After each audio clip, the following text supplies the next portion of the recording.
The Stockton Thunder took on the Bakersfield Condors at the end of a 4-game series, and this game got physical very early, Brandon. Yeah, here's a big hit from Keith Seabrook on Connor Jones. It'd be the first of many big hits on the Jones twins of the night. And Peter Sivak right here serving up Tyler Maxwell for his 7th goal of the season for a 1-0 lead. Yeah, unfortunately, Maxwell would leave with injury later in that period.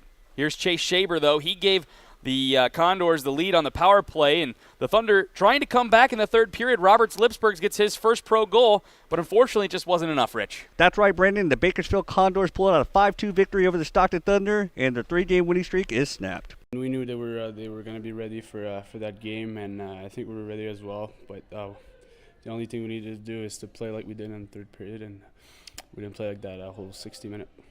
Go ahead. Let's talk about your defensive play as a unit tonight.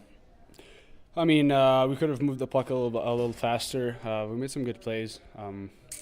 Obviously, a couple goals that we missed we lost our players there. But I mean, I think the D squad's been playing. It's been playing good. Shout out to the spot check that got thrown in the lineup like that, and I think he did a pretty good job.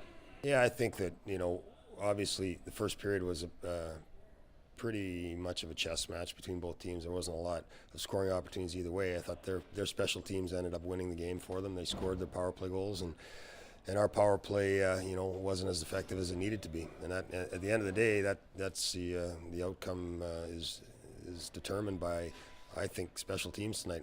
5-on-5, we started to generate in the third period, had some good shifts, but not really consistently before that. You've had a good penalty kill all year. Did they just find something that they were able to exploit a little bit? Well, one was off a face-off. We pushed it ahead rather than trying to win it back, and it just was too quick for anybody to get in the shooting lane. The second power play goal that they had, we didn't line up on the shot. Shot got through, and they had outmanned us at the net. It seemed like early on you guys were playing a bit of a 1-2-2 zone to start the game.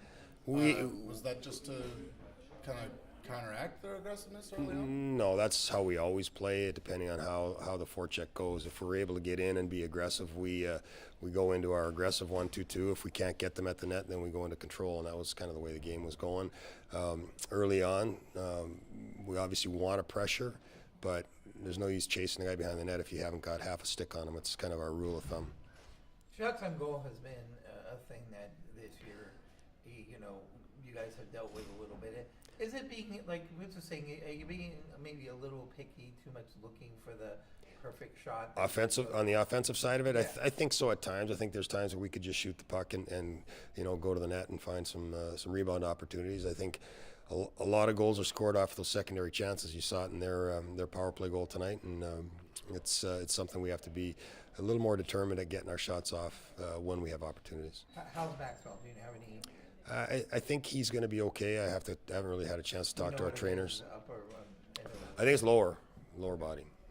You guys take 3 of 4 from this team in a 4-game series. Do you look at that as a positive coming out of the weekend at least? It's a positive. I think we have to look at the big picture, which makes that a very positive series of games for us. I think now we have to bounce back here on Friday.